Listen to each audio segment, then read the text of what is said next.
میت کو پڑھ کر بخشنا۔ میری والدہ کا جنوری میں انتقال ہوا تھا، ہم ان کے لیے کیا کیا صدقہ جاریہ کر سکتے ہیں؟ نیز کیا ان کو کچھ پڑھ کر بخش سکتے ہیں؟ یہ کہاں تک صحیح ہے اور کیا اس کا ثواب میت کو پہنچتا ہے؟ مسز عمر ریاض سے۔ قرآن کی تلاوت وغیرہ پڑھ کے میت کو ثواب پہنچانا، جس کو ایصال ثواب کہتے ہیں، اس میں یہ اختلافی مسئلہ ہے۔ احناف کے ہاں یہ جائز ہے، بعض فقہا اس کی حقیقت کے قائل نہیں ہے۔ تو انسان کو ایک فقہ کو فالو کرنا چاہیے اور دوسرے فقہا کا بھی احترام کرنا چاہیے۔ اس کے دلائل کیا ہیں احناف کے، وہ میں کئی بار مسائل میں ریکارڈ کروا چکا ہوں، مضبوط دلائل ہیں۔ لیکن اتنی بات تو بہرحال ثابت ہے کہ اتفاقی چیز کیا ہے، وہ یہ ہے کہ پیسوں کا صدقہ کیا جائے۔ اس میں تمام فقہا کا اتفاق ہے کہ اس کا ثواب میت کو، جو بھی یعنی معتد بھی فقہا ہیں جو ان کا اتفاق ہے کہ اگر آپ پیسے صدقہ کرتے ہیں یا کوئی کنواں کھدوا دیتے ہیں یا کوئی اور صدقہ جاریہ کا انتظام کرتے ہیں تو اس کا ثواب تو بہرحال یقینی پہنچتا ہے۔ اور حدیث میں بھی یہ چیز منصوص ہے۔ نبی صلی اللہ علیہ وسلم سے ایک صحابیہ نے پوچھا میں اپنی ماں کی طرف سے صدقہ کرنا چاہتی ہوں، افاتصدق عنہا ان امی توفیت عنی، میری ماں کا انتقال ہو گیا ہے، افاتصدق عنہا، کیا میں ان کی طرف سے صدقہ کروں؟ آپ نے فرمایا ہاں۔ تو اس لیے زیادہ فوکس جس چیز کو کرنا چاہیے وہ ہے پیسے صدقہ کریں اپنی والدہ کے لیے، اور کوئی مدرسہ بنا دیں، مسجد بنا دیں، یا مسجد میں تعاون کر دیں، یا مدرسے میں تعاون کر دیں، یا یتیم خانے میں تعاون کر دیں۔ اس طرح سے کوئی بھی صدقہ جاریہ ہو یا ویسے ہی کوئی صدقہ کسی غریب کی مدد، اور دل میں نیت کر لیں کہ اس کا ثواب میری والدہ کو پہنچے، تو یہ انشاءاللہ آپ کی والدہ کو ثواب پہنچے گا۔ میں بھی دل سے دعا کرتا ہوں اللہ تعالیٰ آپ کی والدہ کی مغفرت فرمائے اور ان کے درجات کو بلند کرے۔ قرآن بخشنے کا طریقہ کیا ہے؟ قرآن مجید بخشنے کا صحیح طریقہ کیا ہے؟ کہتے ہیں کہ پہلے الحمد شریف پڑھے گا، پھر حمد و ثنا کرے گا، پھر تینوں قل پڑھے، پھر اس کے یہ کہے کہ اس کا ثواب ہمارے نبی صلی اللہ علیہ وسلم کو اور اس کے بعد حضرت آدم سے لے کر قیامت تک آنے والے تمام انسانوں کو پہنچائے، پھر آخر میں جس کے لیے قرآن پڑھا گیا اس کا نام لے کر بخش دے۔ کیا یہ طریقہ صحیح ہے؟ آفرین انڈیا سے۔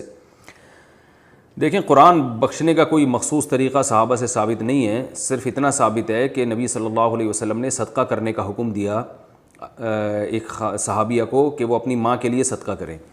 تو اس سے علماء نے استدلال کیا کہ صدقہ بھی ایک نیکی ہے، تو کوئی بھی نیکی کسی کے لیے بھی کی جا سکتی ہے۔ تو بہتر تو یہی ہے کہ جس چیز کا حدیث میں صراحتاً ذکر ہے اسی کو فالو کریں، یعنی صدقات و خیرات کیا کریں میت کے لیے۔ لیکن کوئی قرآن یا کوئی اور نیکی پڑھ کے بھی اگر ایصال ثواب کرنا چاہتے ہیں تو بھی ٹھیک ہے، اس کا کوئی خاص طریقہ نہیں ہے، بس دل میں نیت کر لیں کہ اللہ اس کا ثواب فلاں کو پہنچے۔ باقی یہ جو کہا جاتا ہے پہلے الحمد شریف پھر فلاں پھر یہ، اس کا کوئی ثبوت نہیں ہے۔ کوئی بھی نیکی کسی بھی طریقے سے کی جا سکتی ہے اور دل میں یہ دعا کی جا سکتی ہے اللہ اس کا ثواب فلاں کو پہنچا دے۔ رہا یہ مسئلہ کہ اتنے ساروں کو پہنچا دے، آدم علیہ السلام سے لے کر فلاں لوگوں تک، پھر تمام پیغمبروں تک، صحابہ تک، تو یہ بھی جائز ہے کیونکہ ناجائز ہونے کی کوئی دلیل نہیں ہے۔ لیکن اس میں علماء کی دو رائے ہیں۔ بعض علماء یہ کہتے ہیں کہ ثواب تقسیم ہو کے پہنچتا ہے، تو جتنے لوگوں کو شامل کریں گے ثواب ڈیوائیڈ ہو جائے گا، اور بعض کی رائے یہ نہیں کہ نہیں تقسیم نہیں ہوتا بلکہ ہر ایک کو پورا پہنچتا ہے۔ تو ان میں سے کسی بھی مسلک پہ کوئی مضبوط قرآن و سنت سے دلیل کسی کے پاس نہیں ہے کہ اللہ کی رحمت سے امید کی جا سکتی ہے کہ اللہ سب کو سارا ہی ثواب پہنچا دیں، اللہ چاہیں تو ڈیوائیڈ کر کے پہنچا دیں۔ تو اس لیے کوئی ایسا خاص طریقہ نہیں ہے، جس طرح سے چاہیں کر لیں آپ۔ میرا جو اپنا معمول ہے، میں تو یہی کرتا ہوں کہ ایک تو صدقات و خیرات کو فوکس کرتا ہوں، جو میرا جو معمول ہے کہ جو میت کے لیے جو حدیث میں جو چیز منصوص ہے، جو متفقun علیہ، اور اگر قرآن پڑھ کے کرنا چاہیں تو دل میں بس اتنی نیت کہ سورہ فاتحہ پڑھی یا کوئی بھی سورت پڑھ لی، اللہ اس کا ثواب فلاں کو پہنچے، تو سب طریقے ٹھیک ہیں۔ جنازے کے سامنے قرآن پڑھنے کی حقیقت۔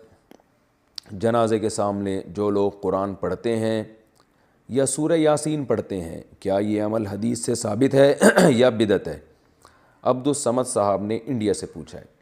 جنازے کے سامنے اسپیشل جنازے کی وجہ سے قرآن پڑھنا یا سورہ یاسین پڑھنا میرے علم میں ایسی کوئی حدیث نہیں ہے، تو اور جب تک جنازے کو نہلایا نہ گیا ہو تو اس کے سامنے تلاوت کرنے کو فقہا نے غلط لکھا ہے، ناجائز لکھا ہے۔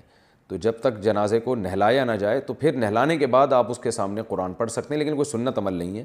ہوتا یہ ہے کہ جب جنازے کو نہلا کے لایا جاتا ہے، گھر میں رکھا جاتا ہے، تو جب تک یعنی نماز جنازہ کے لیے لوگ جمع نہیں ہوتے، میت کو گھر میں رکھا جاتا ہے، تو اس دوران علماء یہ کہتے ہیں کہ اس کے پاس بیٹھ کے قرآن کی تلاوت کریں۔ وہ اس لیے کہتے ہیں کہ ورنہ اگر تلاوت نہیں کریں گے تو ادھر ادھر کی فضول باتیں کرنا شروع کر دیں گے، لوگ غیبتیں بھی شروع کر دیتے ہیں۔ اب جنازہ رکھا ہوا ہے، تو بہتر ہے نا کہ اللہ کو یاد کیا جائے, اللہ کا ذکر کیا جائے, آخرت کی یاد کو تازہ کیا جائے.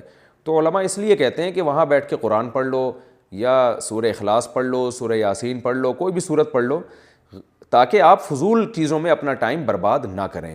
اس وجہ سے کہا جاتا ہے.